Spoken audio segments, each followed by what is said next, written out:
एक मिनिट त्यांचं होत आहे. आजच्या शालेय वातावरणामध्ये, शालेय जीवनामध्ये 2.5 वर्षाच्या मुलापासून प्री प्रायमरी स्टेजला जो मोबाईल दिला गेलाय प्रायमरी लेवलला, तो योग्य आहे का?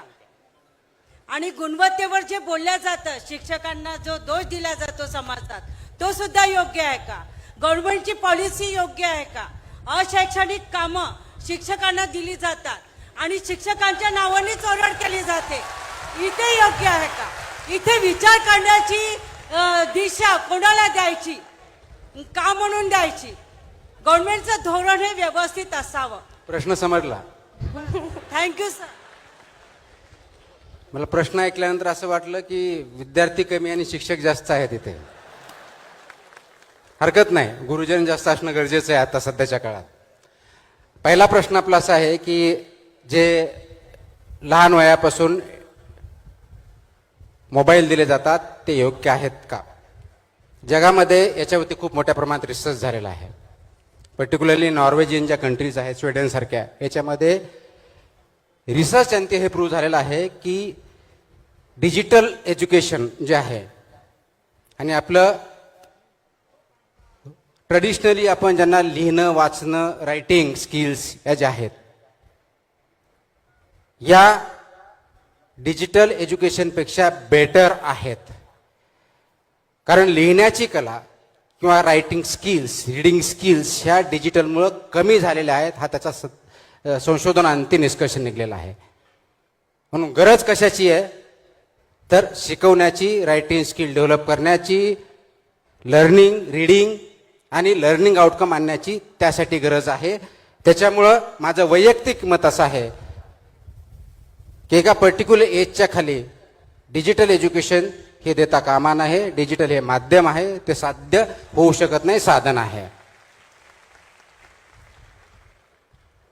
दुसरा प्रश्न आपण विचारला की शिक्षकांना शिक्षणा व्यतिरिक्त जे कामं दिले जातात त्याच्याबद्दलचा. आता मी शासनाचा भाग आहे, परंतु शिक्षण विभागामध्ये नाही आहे. त्याच्यामुळे माझं जे काही उत्तर असेल ते वैयक्तिक स्वरूपाचे, शासनाचा याच्याशी काही संबंध नाही आहे. हे जे नॉन शैक्षणिक काम आपण म्हणतो ते कोणते आहेत? उदाहरणार्थ आपण म्हणतो की सेन्सस करायचं, निवडणूक कारनाम्यामध्ये आपण काम करायचं. हे कामं 10 वर्षापासून आलेत, 15 वर्षापासून आलेत, 20 वर्षापासून आलेत का पहिल्यापासून होते? मग नवीन कामं कसे झाले? हे नवीन कामं कसे झाले? नवीन कामं नाहीत, हे पहिल्यापासूनच होते. येस, आय अंडरस्टँड की याचा परिणाम होतो. त्याच्यापेक्षा योग्य प्रश्न काय आहे? कारण मी जिल्हा परिषदेला सीईओ म्हणून 2 ठिकाणी काम केलेलं आहे, महानगरपालिका 3 ठिकाणी म्हणून काम केलेलं आहे, जिल्हाधिकारी म्हणून 2 ठिकाणी काम केलेलं आहे. म्हणजे कमीत कमी 4 आणि 3 7 आणि 2 9 ठिकाणी शिक्षण व्यवस्था चालवण्याचा याच्यामध्ये भूमिकेमध्ये मी राहिलेलो आहे.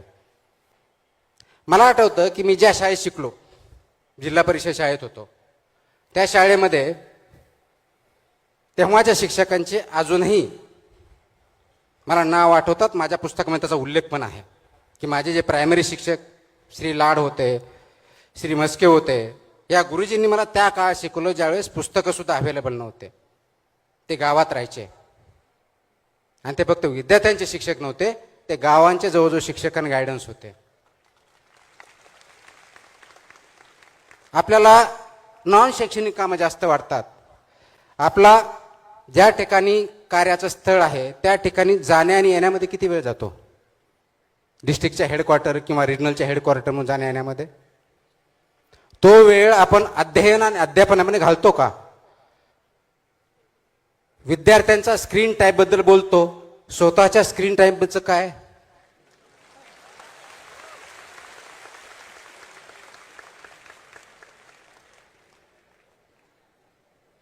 म्हणूनच मी मगा म्हटलं प्रवाह योग्य आहे का हा प्रश्न विचारा. दुसरा चुकतोय म्हणून मी एक चूक केली, दोन्ही चूक म्हणून एक बरोबर, असं कधीच होत नसतं. शिक्षक म्हणून तुम्ही समाजाला दिशा दाखवण्याची, समाज घडवण्याचं दायित्व तुमच्यावरती आहे. समाज म्हणून समाजाचा आहे. परंतु फक्त शिक्षकांना दोष देतात. जेवढं चुकीचं आहे तेवढंच ते बरोबर पण आहे.